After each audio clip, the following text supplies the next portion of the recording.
Welcome back to today's update on stimulus and Social Security changes.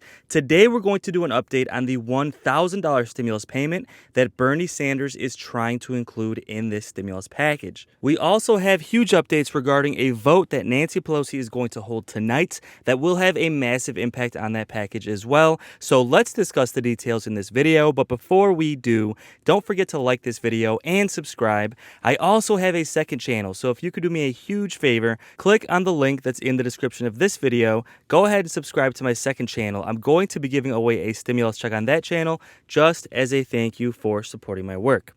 Okay, so in this video, we're going to cover an update on the $1,000 stimulus payment that Bernie Sanders wants to include for seniors.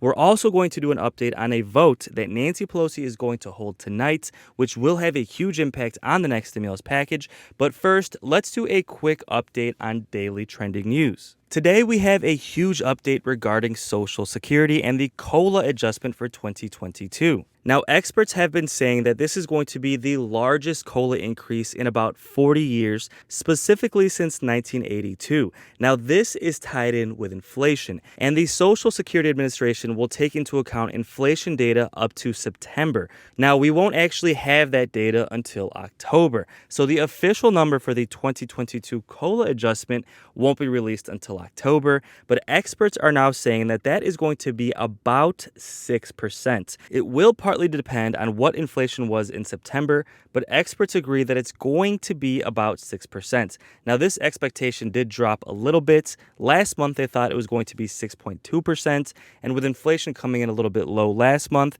it dropped down to 6%, and now experts think it's going to end up between 5.8 and 6% for the COLA adjustment of 2022. Now, this is a great COLA adjustment. If we had adjustments like this every single year, we wouldn't have this issue where seniors are forced to live in poverty. And in my opinion, we should have a 10% COLA adjustment for the next 10 years just to get Social Security where it needs to be. Now, that being said, a 6% adjustment this year would add hundreds and even over $1,000 in some seniors' pockets. So it is a step in the right direction.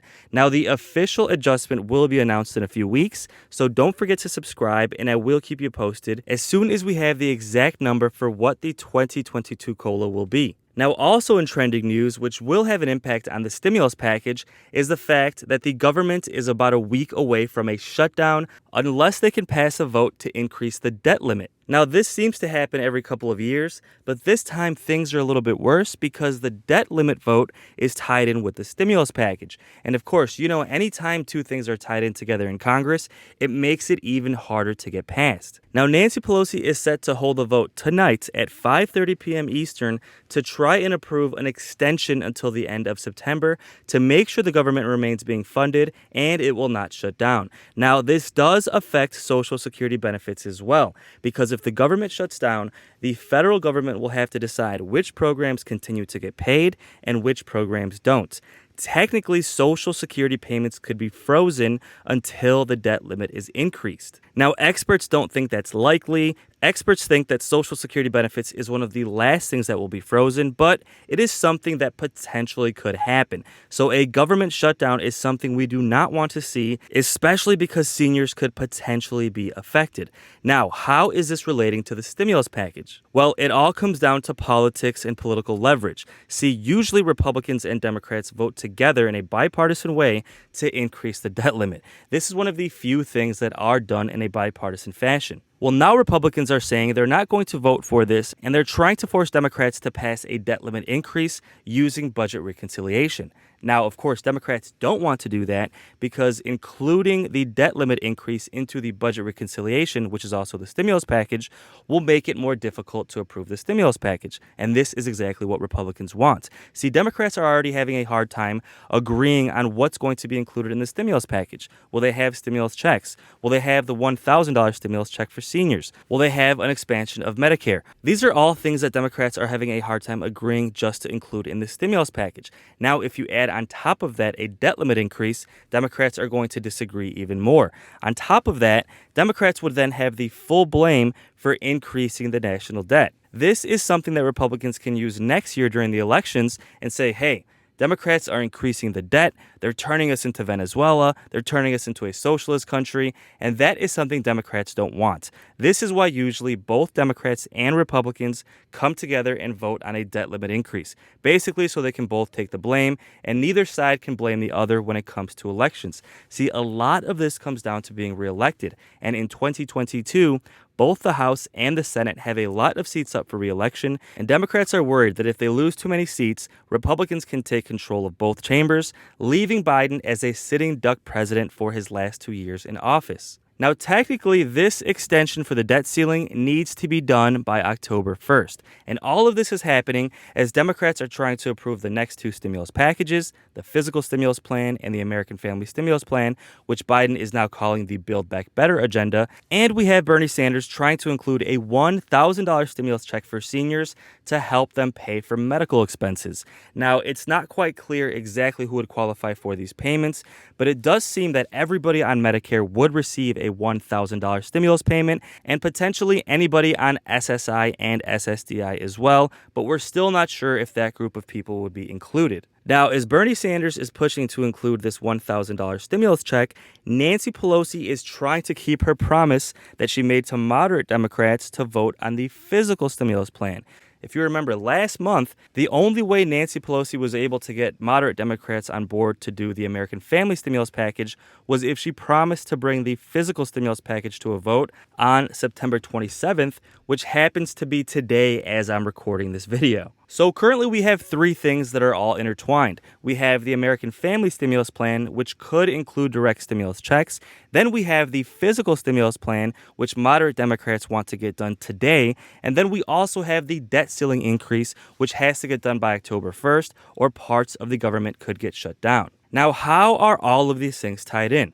Well, first of all, Nancy Pelosi promised moderates to do the physical stimulus plan on September 27th, and she was hoping she could get the American Family Stimulus Package done at the exact same time. Now, obviously, that's not happening, and it looks like Democrats need a few more weeks to get the American Family Stimulus Package done. Well, Nancy Pelosi still promised to do the physical stimulus vote this week. Now, liberal Democrats are worried that if they approve the physical stimulus plan this week, moderate Democrats will not have any incentive to vote for the American Family Stimulus Plan. Because remember, moderate Democrats want physical stimulus. They're not that worried about direct stimulus checks. And progressives are using the physical stimulus plan as leverage to make sure that moderates vote for the other stimulus plan. Basically, progressives are telling moderates, hey, we'll approve the physical stimulus plan if you approve stimulus checks in the American Family Stimulus Plan.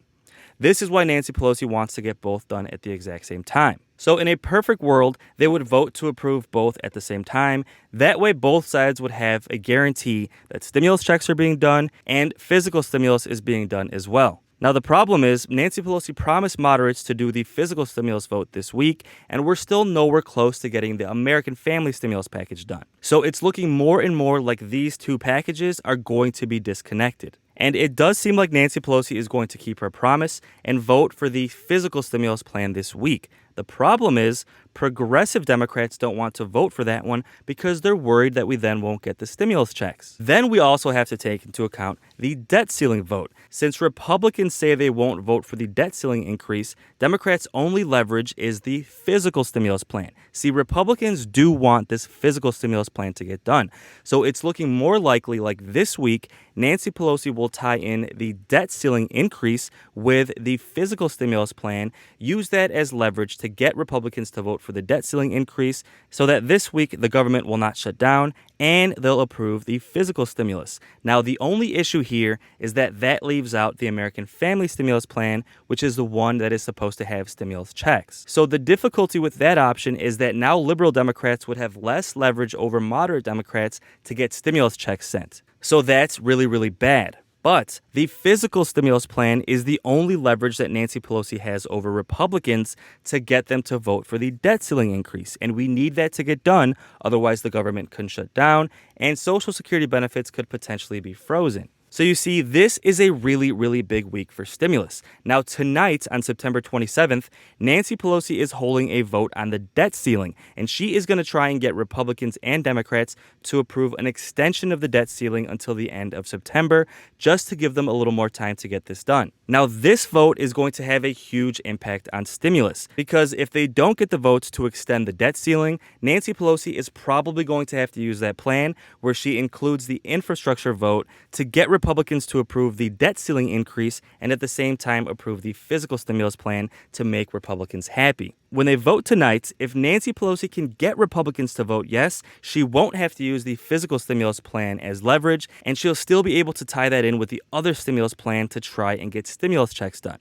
So you see, this vote tonight is really, really important. And if they're able to approve the debt ceiling increase tonight, they can preserve the leverage they have to get stimulus checks done. But a lot of progressive Democrats don't think it's going to get done, and they don't think that Nancy Pelosi has the votes. And one of the most influential representatives in the House, who is Jayapal from Seattle, is saying that she doesn't think Nancy Pelosi has the votes to get this done, so the stimulus package could be delayed. So let's take a look, see exactly what she has to say, and then we'll discuss what we expect to happen next. Would it be enough if there were an agreement on the Build Back Better Act, the $3.5 trillion spending package, but not an actual vote tomorrow? Would that be enough for you in the House Progressives to vote for the infrastructure bill? Well, the reconciliation bill does have to start in the House because it's a budget reconciliation bill. Right. But everything should be agreed upon. What we don't want to have So an agreement's happen, good. An agreement is good. Well, no, but an agreement of exactly what's in there, the language needs to be worked out because... And a commitment that everybody's going to vote for it. And everyone's going to vote for it. And if Republicans offer, amendments in a vote-a-rama, that we're not going to have Democratic senators suddenly vote with Republicans. So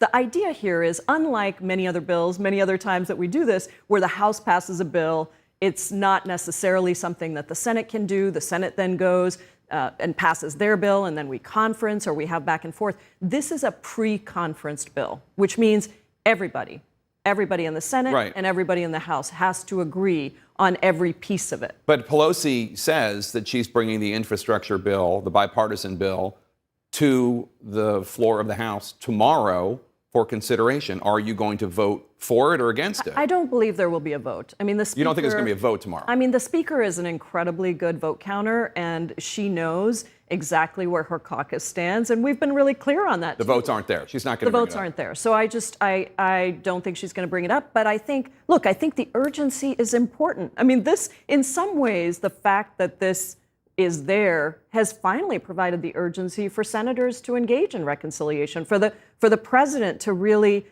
weigh in. And, ultimately, we're delivering on the president's agenda. I mean, this is the Build Back Better agenda is not some crazy agenda that just a few people support. It's actually the vast majority of the Democratic caucus. And there's a few people in the House and a couple in the Senate who aren't quite there yet. But even moderates in frontline districts all support this Build Back Better agenda. Such a big week for the Biden administration and for the American people, quite frankly. Will we get physical infrastructure done, which will create millions of jobs and rebuild a lot of crumbling infrastructure across this country? Will we be able to get that American family stimulus package done to get stimulus checks approved? And will Congress be able to increase the debt ceiling to make sure that the government does not shut down? Again, this could potentially freeze Social Security benefit payments. Although experts think it's unlikely, it is a potential possibility. And Jayapal pointing out the fact that most Democrats want this to get done. It's just a handful of moderates like Joe Manchin who are making things difficult. But what's really making things difficult now is the debt ceiling and the fact that Republicans will not vote to get that done. So again, that vote that Nancy Pelosi is holding tonight to increase the debt ceiling until the end of September is going to have a domino effect on the rest of stimulus. If Republicans vote yes to get it done, then Nancy Pelosi will still be able to pair the physical stimulus plan with the stimulus package with stimulus checks and use that as leverage against moderate Democrats to get that approved. Now, if Republicans don't vote to extend the debt ceiling tonight, she might have to use the physical stimulus plan as leverage just to get the debt ceiling increase done, leaving her with less leverage to get the American family stimulus package done, which would include stimulus checks. And again, Bernie Sanders is pushing to include a $1,000 stimulus check for seniors in this American Family Stimulus Plan.